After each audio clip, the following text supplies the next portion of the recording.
The Bible isn't just a book of random stories. It's 66 different books that come together to tell one story. An incredible one. About God's love for us. And now for an amazing story. Inspired by the book of 1 Samuel, chapter 16. Verses 1 to 13. Over many generations, God had provided for his people, starting with Abraham. I will make you into a great nation, and I will bless you. God had cared for the Israelites over and over, leading them out of slavery, providing them new land, and sending judges and prophets to guide them. But that didn't keep them from looking at the nations around them. Whoa, check it out. They've got a real king. Someone to lead them into battle. He is like so dreamy. The Israelites were so envious of their neighbors that they pleaded with the prophet Samuel to give them a king. Though it saddened God's heart, he allowed his people to choose a ruler, King Saul. Now there's a real war hero to be. And so, handsome. But while Saul looked the part of a king, he didn't listen to God. Over and over, he chose to go his own way. So God spoke to Samuel. I am sending you to Jesse of Bethlehem. I have chosen one of his sons to be king. Samuel was a little nervous about his new task. After all, Saul was still king, and he wouldn't welcome word of a new king. How can I go? If Saul hears about it, he will kill me. Take a cow with you and say, I have come to sacrifice to the Lord. Invite Jesse to the sacrifice. Then I will show you what to do. You must anoint for me the one I point out. Okay, God. Here goes. Samuel traveled to the small town of Bethlehem. When he arrived, he invited Jesse and his sons to join in honoring God. I and my sons are at your service. Samuel took a look at the impressive group of young men surrounding the gray-haired Jesse. I'd like to meet them all. Can you introduce me? Yeah, well, here's my eldest, Eliab, best swordsman in the land.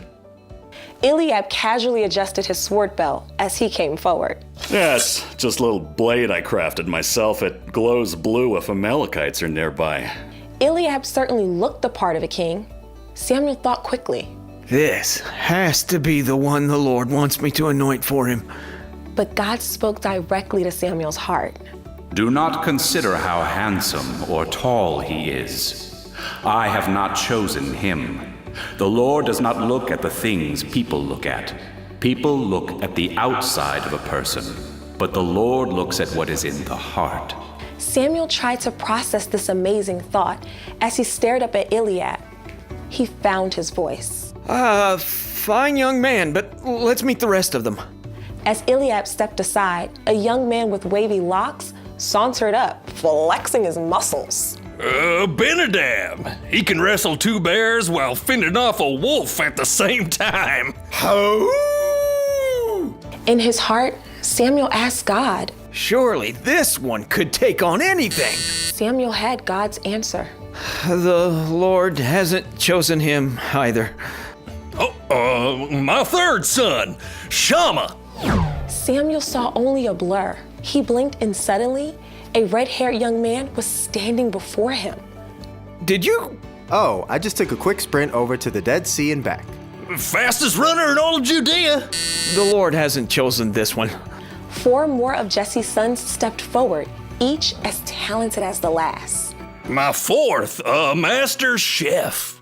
Would you care for a fig-stuffed partridge and a reduction of grapes and mint? My fifth, a scribe of epics.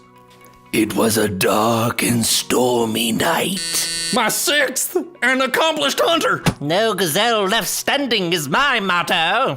My seventh, a talented humorist. Good morning, Bethlehem! As God had instructed, Samuel looked past the outside traits of these young men. The Lord has not chosen these. Are these all the sons you have? Jesse scratched his beard and raised an eyebrow. Oh, there is still the youngest, but he's tending the sheep. We'll send for him. We will not sit down until he arrives. David? Oh, come on, all he does is hang out with the sheep. And sing to them. Who sings to sheep? Shammah, go get your brother.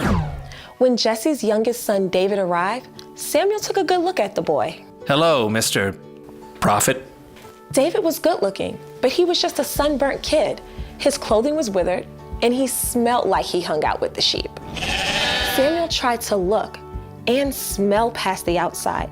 He listened carefully in his heart. Get up and anoint him. This is the one. The Lord has chosen this one. Samuel poured oil over David as a sign that God had chosen him. From that day forward, the Spirit of the Lord was with him. And in time, the shepherd kid became a king.